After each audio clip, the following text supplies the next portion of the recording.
masideg iti sasaw niya po Diyos kakabsat no bilang man tadi tayo umay nakisimba katad ito yung aro dagiti sasaw niya po Diyos lo nga ipay niya pastor kada tayo kakabsat ket sapay kuma uray da tayo iti balbalay tayo kakabsat ket sapay kanya po Diyos ta duktan tayo iti panakaawat tayo kada iti nasantuan nga sasaw niya po amen tana po Diyos ket nakaimbag. Hallelujah. Ket dawate kini pastor nga isu iti magipaay dagiti nasantuan nga sasaw ni Apo Dios kakabsat. Hallelujah. Okay po, naimbag malam. Magandang hapon po sa ating lahat. Barangay Kabaggan. Hallelujah. Okay.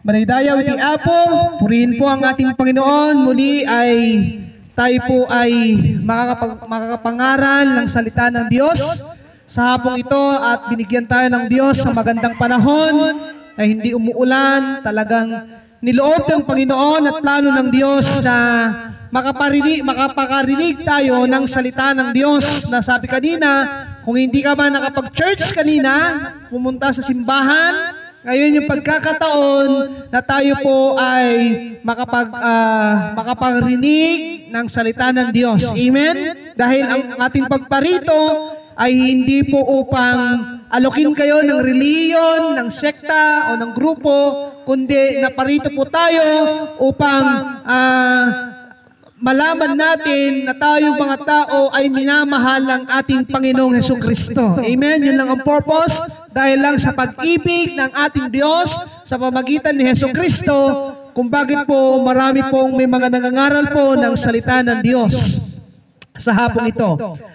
Okay po, tayo po ay makakarinig po ng salita ng Diyos sa hapon na ito at aming hinihiling ang nandaliang oras, minuto sa pakikinig po natin ng Word of God. Hiramin ko muna ang inyong mga pandinig, Barangay Kabaggan, upang tayo po ay mag-aral ng salita ng Diyos. At ito pong salita ng Diyos, hindi po namin ito ipinababayan. Dahil libre po namin natanggap ang salita ng Diyos. Libre din po namin ipamamahagi po sa inyo ang salita ng Diyos. Amen? Kaya mapagpalang hapon po sa lahat. Ito po ang mensahe ng salita ng Diyos na dapat po nating na marinig sa hapong ito ang salita ng Diyos. Okay po? Ganito po ang sinasabi po ng Biblia dito sa Bagong Tipan sa Mateo chapter 24 verse 36. Ganito po ang sinasabi ng banal na kasulatan. Ngunit tungkol sa oras at araw na iyon at walang nakakaalam, kahit ang mga anghel sa langit o maging ang anak man, ang ama lamang ang nakakaalam nito. Ang pagdating ng anak ng tao, ang tinutukoy diyang anak ng tao, si Jesus Christ, ang pagdating, ang sabi niya po dito, ay katulad po sa panahon ni Noe. Yan, the time of Noah. Yung siya po yung nabubuhay nung panahon na yon. Ganun daw po ang pagdating ng ating Panginoong Yesus. Verse 38, sabi niya dito, ng araw ng mga yon, bago bumaha, ang mga tao ay nagsisikain, nag-iinuman, at nagsisipag-asawa hanggang sa araw na pumasok si Noe sa barko. Hindi nila namamalayan ang nangyayari hanggang sa dumating ang baha at tinangay silang lahat. Gayon din ang mangyayari sa pagdating ng anak ng tao. Ito po yung si Jesus Christ. Sa panahong iyon, okay po, ito po ang Word of God, mga kapatid, nadaydayaw, itisaw ti Apo, purihin po ang pagbabasa ng salita ng Diyos sa hapon na ito. Mga kapatid, pinapaalalahanan tayo dito ng salita ng Diyos na hindi natin alam ang oras o araw ng pagdating ng ating Panginoong Yesus dito sa mundong ito. Walang nakakaalam, sabi ng Biblia, kahit ang mga anghel, maging ang anak man, ay hindi alam po ang pagparito ng Panginoong Yesus sa mundong ito. At ang nakakaalam lang ang amang nasa langit. Amen? At ang pagparito ng Panginoon, ang sabi po natin binasa, ay katulad sa panahon ni Noe. Ano ba yung panahon ni Noe? Sa panahon ni Noe, si Noe po ay nangangaral ng salita ng Diyos, ng kaharian ng Diyos, at hindi po siya pinaniniwalaan. Nire-reject nila ang salita ng Diyos sa panahon ni Noe. At dumating yung time, dahil sa puot ng Diyos sa mga tao, mga kapatid, ang Diyos ay nagpagawa ng barko, gumawa ng barko sa pamagitan ni Noe, doon sa taas ng bundok upang ang purpose, upang gunawin ang mundo sa pamamagitan ng baha. Ang sabi niya po dito, ang mga tao abala sa sila po yung nagsisikain, sabi niya po dito, nagiinuman, nagsisipag-asawa. Ang ibig sabihin, abala ang mga tao sa ganung bagay. Sa pag-aasawa, sa paghahanap ng pagkain, maging sa mga inumin, ang sabi ng Biblia. Hello, ito po ang ginagawa ng mga tao, abala sila at walang panahon sa Diyos. Kaya dumating ang time, ang sabi ng Biblia, at hindi nila namamalayan, dumating na pala ang baha nung panahon ni Noe. Madaming namatay nung panahon ni Noe dahil sa baha. At ang nakaligtas lang yung mga nakapasok doon sa loob ng barko na pinagawa ng Diyos. Amen. Sino mga yon? Yung 8 tao. Si Noah, yung asawa ni Noah, yung anak ni Noah na 3 at yung mga asawa po ng mga anak niya. Kaya ang tao na yung 8 tao, yun lang ang naligtas nung panahon ni Noe. At yung mga hayop na magkakapares na pinapasok ng Diyos doon sa barko. Amen. Okay, ibig sabihin, hinatulan ng Diyos ang mga tao nung panahon ni Noe dahil hindi nila sa paniniwala sa salita ng Diyos. Hindi sila nagbigay ng panahon na kilalanin ang kanilang manlilikha. Kaya dumating yung paghatol ng Diyos sa panahon nila. At magpasalamat tayo, hindi sa panahon na, hindi ka nabuhay nung panahon nila. Na panahon ni Noe, kasi kung nabuhay tayo doon sa panahon ni Noe, baka isa po tayo sa mga nalunod ng baha. Matagal yon. Buwan po yun, hindi araw ang tumagal ang baha. Months. Kaya halos lahat ng nabubuhay sa panahon nila namatay. Hinatulan sila ng Diyos dahil sa kanilang kasamaan. Bakit? Ang ano bang meron ng panahon ng tao doon sa panahon ni Noe? Mga babae, kapwa babae, nagtatalik. Lalaki sa lalaki. Kikipagtalik, ayaw na makipagtalik ang lalaki sa babae. Pati anghel, gusto na rin nila sipingan. Ganun na kasabang tao ng panahon ni Noe. Sumasamba sa Diyos-Diyosan, nagnanakaw, namamatay tao, lahat ng klaseng kasalanan halos nagagawa po nila, kaya hinatulan sila ng Diyos sa pamamagitan ng baha. Salamat sa Diyos dahil hindi tayo nabuhay noon ng panahon nila. Baka kung nabuhay ka, nabuhay tayo doon, baka isa po tayo sa mga nalunod. Pero salamat sa Diyos, sa panahon ngayon, dito tayo nag-exist, dito tayo namulat, dito tayo nabuhay sa panahong ito na may ipinapangaral na si Jesus na Panginoon na ating tagapagligtas dito sa daigdig na ito. Amen? Kaya ang salita ng Diyos malakit maitutulong ito sa ating buhay sa mundong ito. Kaya kapag may nangangaral po ng salita ng Diyos, magbigay po tayo ng panahon sa pakikinig ng salita ng Diyos. Sadyain po natin makinig ng salita ng Diyos. Yung sabi nga ng kasama natin kanina, kung hindi ka ba nakapagsimba kaninang umaga, may panahon pa mga kapatid na makarinig ka ng Word of God tuwing hapon ng Sunday dito po sa Barangay Kabagdan. Amen? Kaya magbigay po tayo ng panahon. Dito natin ipinapakita na minamahal mo ang Diyos, nire-respeto mo ang Diyos sa pamagitan ng pakikinig at pakikinig ng salita ng Diyos. Amen. Hindi po ito isang kalugihan sa iyo. Hindi ito pagsasayang ng oras o ng panahon. Amen. Ang pakikinig ng salita ng Diyos ay malaking pakinabang sa buhay natin. Dahil minsan lang tayo mabuhay sa mundong ito, sundin mo na ang Diyos sa buhay mo, kilalanin mo na ang Diyos sa buhay mo. Amen. Sa pamamagitan ni Jesucristo. Ang sabi ng Biblia sa John chapter 3 verse 16, "For God so loved the world." Kayo na lamang ang pag-ibig ng Diyos sa sanlibutan. Kaya't ibinigay niya ang kanyang buktong na anak na si Jesucristo. Sino mang sumampalataya sa Kanya ay hindi mapapahamak, kundi magkaroon ng buhay na walang hanggan. Amen. Yun ang sinasabi po ng banal na kasulatan na kung sasampalataya tayo kay Jesus Christ, ang sabi ng Biblia, hindi ka mapapahamak. Ano yung tinutukoy niyang hindi ka mapapahamak? May apoy ng impyerno sa mga taong nagpapatuloy na gumagawa ng kasalanan. Iyon yung kapahamakan. Sigurado yun, 100%. Na mayroong kapahamakan sa tao, sa mga nagpapatuloy at gumagawa ng kasamaan.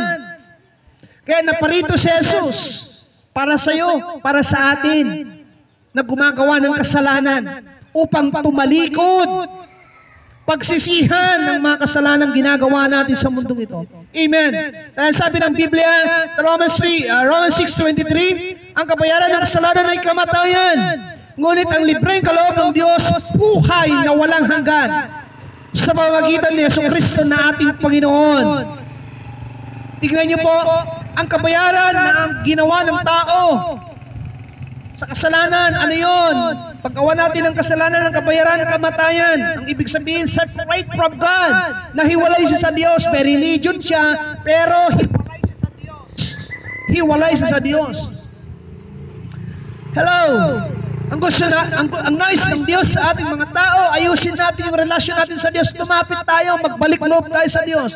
Magpakumbaba tayo, talikuran ng mga kasalanang nagagawa natin sa mundong ito. Amen. Upang sa ganun, hindi tayo mapahamak balang araw sa apoy ng impyerno at hindi natin magugustuhan yon. One day, kapag hinulog ka sa apoy ng impyerno, sisigaw ka ng sisigaw ng hirap doon. Apoy yon, na parang dagat pero hindi tubig. Apoy na naglalagablab na asopre. Amen. Kaya habang naririnig mo ang Word of God, huwag mong patigasin ang iyong puso, kundi tanggapin mo ang salita ng Diyos dahil ikabubuti natin itong mga tao. Ayaw ng Panginoon na tayo'y mapahamak sa apoy ng impyerno. Madi kaya't niya po Diyos, kakabsat, ang hindi natutuwang Diyos doon.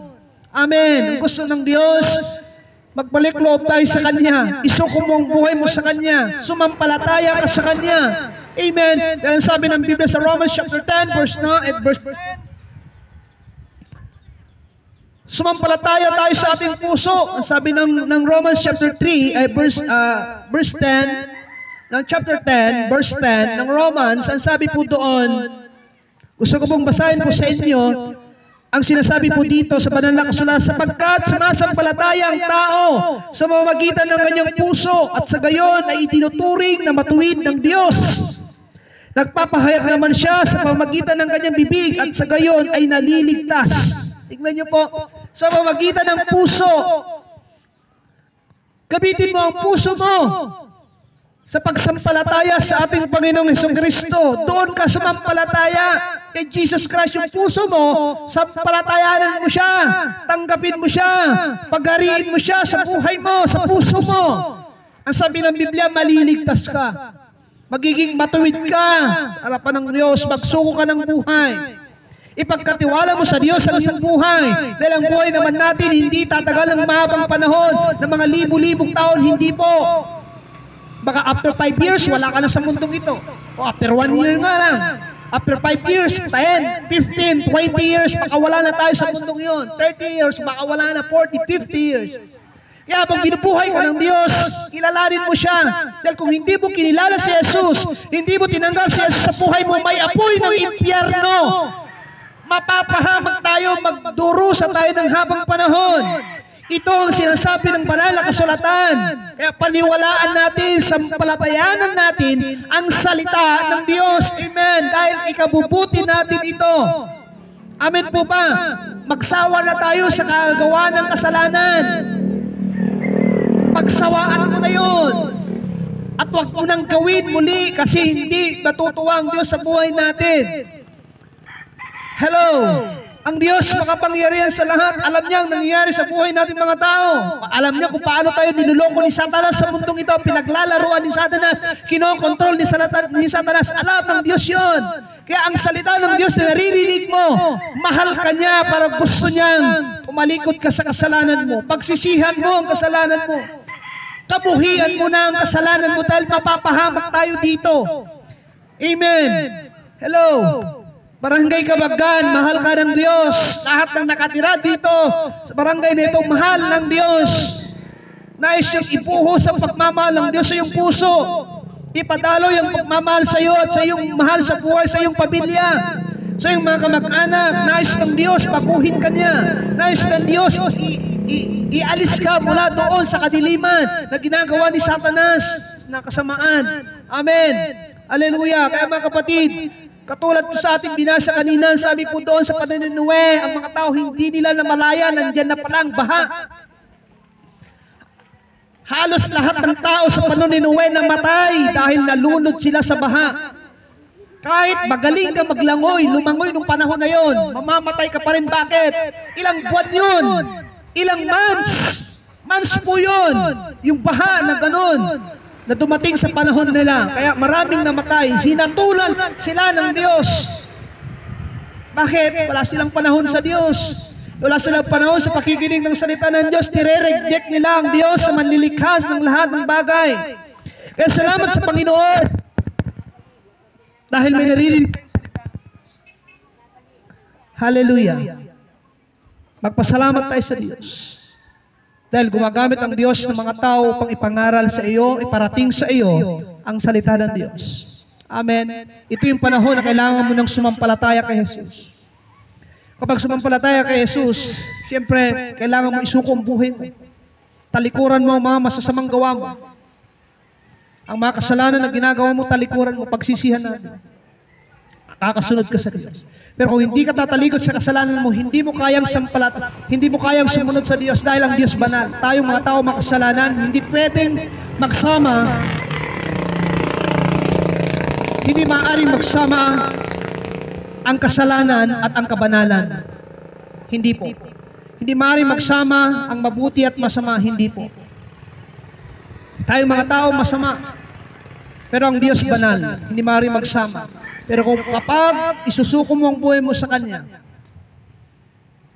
sasampalataya ka, tatalikod ka sa kasalanan, pagsisihan mo, maaaring babakuhin ng Diyos yung nasa loob mo.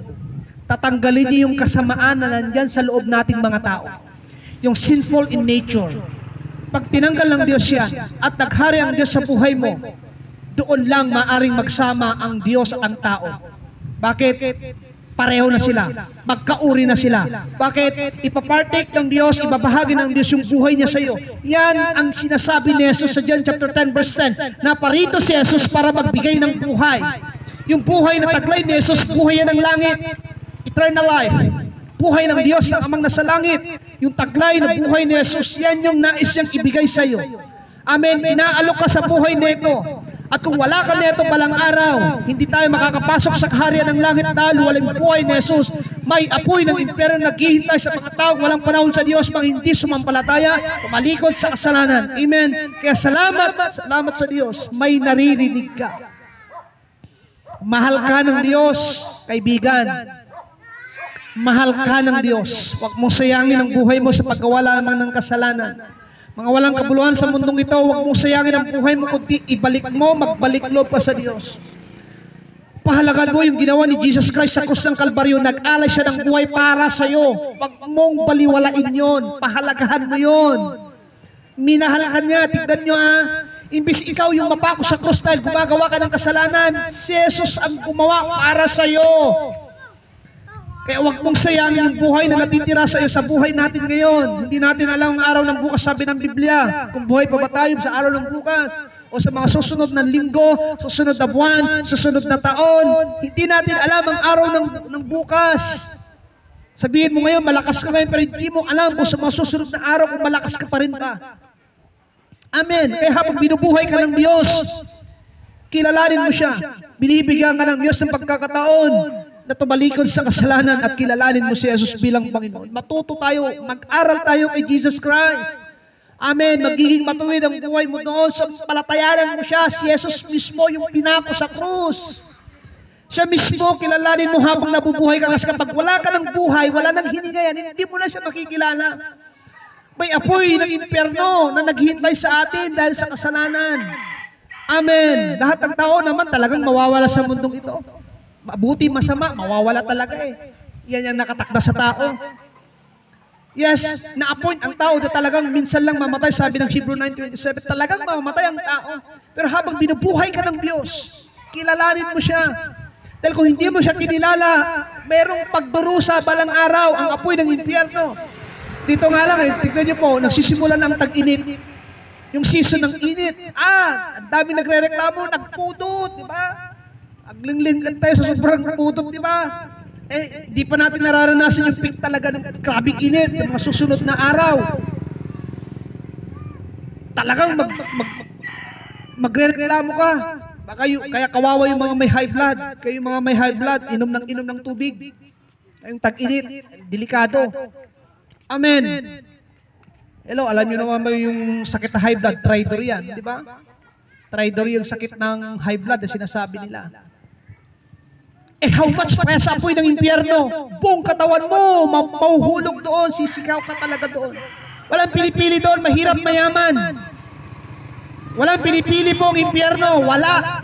Kaya habang binubuhay ka ng Diyos, magbigay ka ng panahon sa Kanya, kilalanin mo siya. Dahil hindi nagbibiro ang tinuturo ng Biblia na may impyerno talaga. Hello, hindi ka na nga yumaman sa mundong ito, hindi ka na nakalasap ng kayamanan ng mga grabing yaman, billion sa bank account. Wala ka pang mansion, wala ka pang magandang magarang sasakyan, wala ka pang mga maraming ari-arian, tapos pupunta ka pa ng impyerno. Anong klaseng buhay?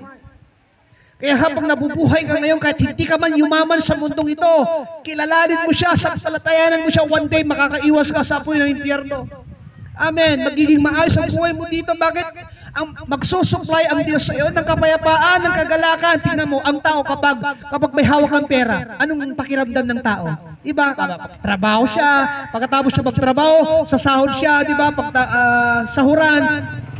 Kapag nahawakan yung sahod niya, yung pera, nagiging masaya siya, pero sandali lang. Kasi lilipad na naman yung pera, nahawakan mo lang saglit, yung sahod, madamdam ako, pinangbayad mo na naman ang utang mo. Awam manan, malungkot ka na naman. Diba, tingnan mo, kapag ang tao, pag may hawak ng pera, sumasaya siya. Diba? Saya. Ang hinahanap ng tao, yung kasiyahan, yung kasapatan, yung kakontentuhan sa buhay. Alam nyo ba yan? Yung kasayahan na yan, meron yan kay Jesus Christ. Unlimited ang meron sa Kanya. Dito sa mundong ito, panandali ang kasiyahan lang. Pero ang dulot nun, ang resulta nun, kapahamakan sa apoy ng impyerno. Kaya huwag natin mahalin ng pera, sabi ng Biblia. Ang sabi ng book of 1 Timothy chapter 6, nandun po yun. Huwag mong mahalin ang salapi na doon. Dahil ito daw po ay ugat ng kasamaan. The love of money is the root of all evil. That is the word of God. Biblical po yan. Huwag mong mahalin. Yes, mahalaga ang pera sa tao, pero huwag mong mahalin. Ang mahalin ng tao, yung Diyos. Yun. Mahalin. Ayan, nalolobat na po tayo. Siguro, ilang minuto na lang yan. 1 minute. Pero habang nagsasalita pa, sige, tuloy lang. Yun po ang sinasabi ng Biblia. Huwag mong mahalin ang pera. Mahalin mo ang Diyos. Pero kapag minahal mo ang Diyos, kaya niyang tugunin, i-provide yung pangangailangan mo araw-araw. Alam ng Diyos, hindi bulag ang Diyos. Hindi biyang Diyos. Para hindi kanya pakinggan sa mga dinadaing mo sa Diyos. Amen. Kaya ito yung panahon na kailangan mo sukong buhay mo sa Kanya. Dahil hindi natin alam ang araw ng bukas, kung buhay pa ba tayo sa mga susunod na panahon. Hindi natin alam. Kaya mga kapatid, siguraduhin mo na sumasampalataya kay Jesus. Sumusunod ka sa Kanya, tumatalikod ka sa kasalanan, kinamumuyan mo ang kasalanan. Amen? Hindi po pagre-religion o pag-alokin kayo, hindi po yun ang purpose namin. Bakit kami nangangaral? Hindi po. Ipinapakilala namin si Jesus na mahal ka niya. Matagal na, mahal ka niya. Di mo ba alam? Maraming sakit na dumapo sa'yo. Pero hanggang ngayon, buhay ka pa? Ganun yung pagmamahal ng Diyos sa'yo. Hindi ka niya pinabayaan. Ilang mga grabing aksidente na nangyari sa buhay mo. Bakit buhay ka pa ngayon? Bakit buhay pa tayo ngayon? Diba? Ang sama-sama ng buhay natin. Nagdadakas at robor dito yung iwat na yun. Apay, sibibiyag tayo pay. Dahil tinahabagan ka ng Diyos. Binibigyan ka ng Diyos ng pagkakataon. Hindi yung sinasabi nila na kasabihan dito sa mundo, ang masamang damo, mahirap matagal mamatay. Hindi po yun. Ang totoo, binibigyan lang siya ng pagkakataon ng Diyos para magsisi sa mga nagagawa niyang kasalanan. Dahil kung hindi magsisisi yung taong iyon, yung sinasabi nilang masamang damo, may apoy ng impyerno na pagdurusa sa mga taong papatuloy sa kasalanan. Amen. Mga kapatid, kailangan mo nang ilapit sa Diyos ang buhay mo. Samuel, kailangan mo nang ilapit ang buhay mo sa Diyos. Amen? Ipasakop mo na. Ito na yung panahon na mahalin mo naman ang Diyos. Hindi puro sarili lang natin, iniisip natin. Amen? Mahalin mo naman yung Diyos na nagmahal sa iyo. Yung naglikha sa iyo. Tingnan nyo, ang daming mga mahalaga ba tayo sa harapan ng Diyos? Halimbawa, kung nagpapa-importante ka sa Diyos, pwede kanyang palitan makapangyarihan siya, pwede ulit siya maglikha ng katulad mo na mas pogi pa sa'yo, mas maganda pa sa'yo, mas matalino pa sa'yo, mas maabilidad pa sa'yo. Pwede naman maglikha ulit ng Diyos Amen? Dahil makapangyarihan siya na siya naglilikha ng buhay. Pero bakit binubuhay ka pa ngayon? Kaya gumagawa ka ng masama. Dahil binibigyan kanya ng pagkakataon. Amen? Kaya mga kapatid, huwag po natin baliwalain yung mga naririnig natin salita ng Diyos. Dahil balang araw, ang hahatol din sa atin yung salita din ng Diyos na naririnig mo. Amen. Kaya kailangan mo nang ayusin ang iyong relasyon sa Diyos. Amen. Ang sabi pa ng Biblia bago pa tayo manalangin, ang mga tumatawag sa pangalan ng Panginoon, malobat na po. Ang tumatawag sa pangalan ng Panginoon, maliligtas. Yan, nalobat na. Yun po ang sabi ng Word of God. Ang tumatawag sa Panginoon ay maliligtas. Saan? Sa kanyang pangalan. The same character. Pag sinabing pangalan, di ba, may nabasa tayo sa Biblia, sa pangalan ng Ama, ng Anak, sa Espiritu Santo. Pangalan. Anong ibig sabihin ng pangalan?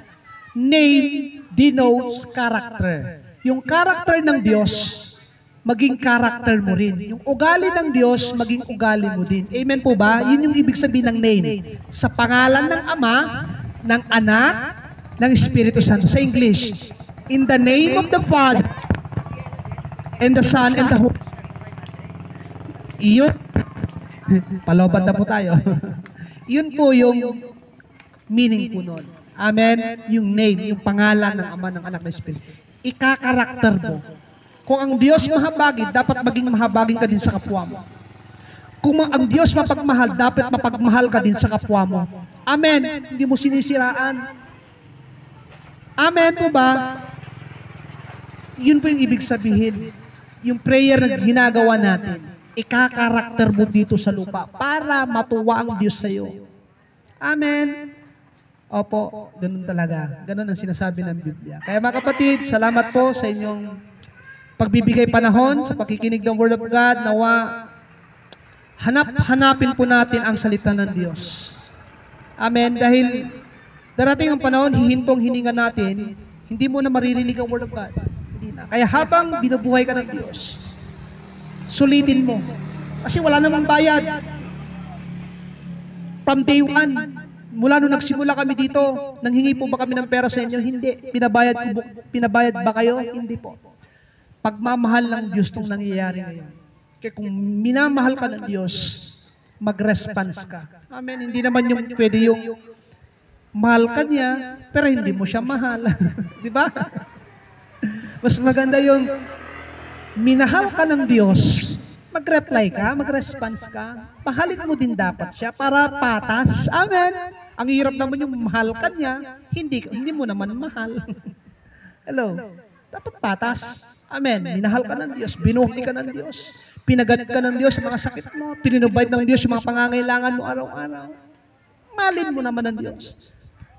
Paano mo ipapakita na mahal mo ang Diyos? Makinig ka ng Word of God. Pahalagaan mo ang gawain ng Diyos. Kapag natutunan mo ito tatlo, ito bago po tayo manalangin. Ito lang ang kailangan mo matutunan, tatlo. Itong tatlo mahalaga to. Pag natutunan mong mahalin ang Word of God, love the Word of God. Pangalawa, love the man of God. The servant of God, yung mga tao ng Diyos, mga instrumento ng, yung mga servant of God, mga ginagamit ng Diyos, pag natutunan mong mahalin. Pangatlo, love the day of the Lord. Pag minahal mo, nirespeto mo ang araw ng Panginoon, araw ng Diyos sa pagsamba, tignan mo ang buhay mo. Tignan yung pamilya mo. Pagpapalain ng Diyos. Hindi lang yung ngayong henerasyon. Yung anak mo, yung apo mo, sa mga susunod na kaapu-apuhan mo. Makikita mo yung daloy, magmula sa iyo hanggang sa mga susunod na henerasyon sa baba. Amen? Ang ganda nun. Dahil sa iyo, sumampalataya ka kay Jesus, nagsimula sa iyo, sumampalataya kay Jesus, naging matuwid ang lahi mo. Amen. Kaysa naman yung dahil sa iyo, dahil sa atin, yung henerasyon natin naging masama, ang pagit pakinggan. Di ba? Ang hindi magandang buhay. Kaya kailangan natin humakbang na sa pagbabago. Ano yung pagbabago? Ang sampalatayanan si Jesus Christ. Let us pray. Lord, salamat. Salamat, Panginoon, sa hapon na ito na narinig po namin ang iyong salita, ipinangaral dito sa Barangay Kabagkan. Salamat, O Diyos, sa mga taong nakinig, mga sidadyang nakinig ng iyong salita sa hapon na ito. Pagpalain niyo, O Diyos, ang kanilang mga buhay. Buksan niyo po ang kanilang buhay espiritual, ang kanilang mga puso, ang kanilang mga pandinig, Panginoon. Mga tengang nakakarinig, Panginoon. Lord, na one day ang kanilang puso ay kauhawan ang iyong salita. Hanapin nilang iyong salita. Habang binibigyan niyo po kami, Panginoon, ng pagkakataon na mabuhay sa mundo ito. Kaya salamat, Panginoon, sa pagmamahal mo po sa amin. Salamat sa pag-provide ng pangangailangan araw-araw sa aming kinakain, Panginoon. Salamat, O Diyos. Maging sa mga hanap buhay, source of income, Lord, salamat sa pag-provide. Salamat, O Diyos, sa mga tao dito sa lugar na ito. Naniniwala kami, sumasampalataya kami, balang araw sa lugar na ito.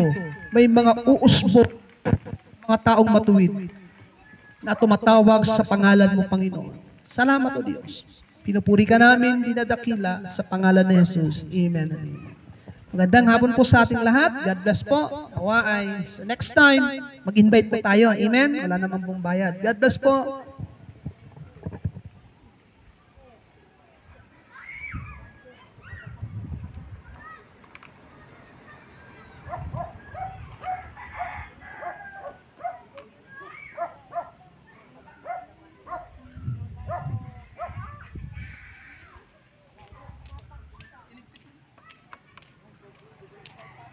God bless po. Thank you for watching. God bless you.